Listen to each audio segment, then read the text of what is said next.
Pia ng adingin na khut sunga kaom hon sangin no kasyam na lâu zong kapil na lâu zong kanun na tuang niam zong hong sangin no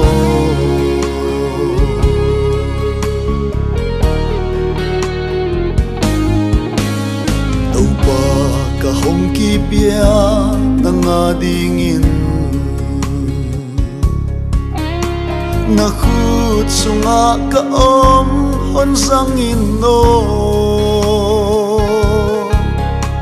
kasyam na lâu zong kapil na lâu zong kanun na tual niam zong hong sangin no hong sangin kanun na tau pao namin tupi natin hong sangin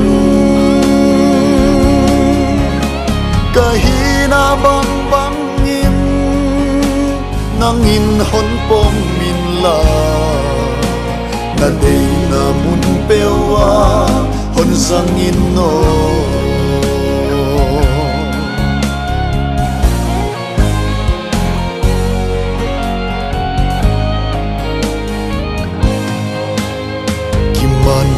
na ding lâu kahi zongin hoi ding na chi na beu wa hong koi in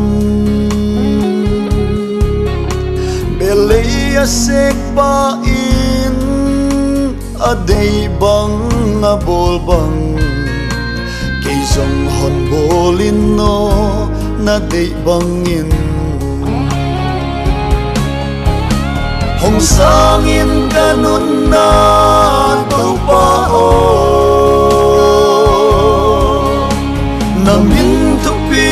natin hong sangin kahina bang bangin nangin hon pong minla na day na mun pewa hon sangin no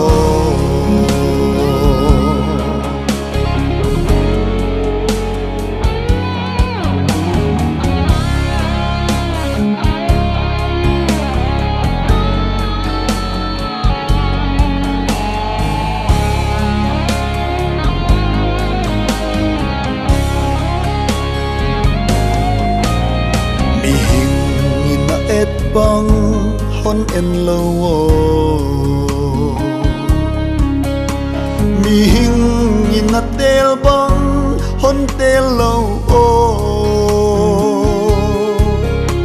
nang in na hat lâu te nang on na tel so a hat lâu ki ma song hong sang in no hong sangin kanun na tau pao namin tupi natin hong sangin kahina bang bangin nangin hon pong minla na day na mun pewa hon sangin no hong sangin kanun na tau pao namin tupi natin hong sangin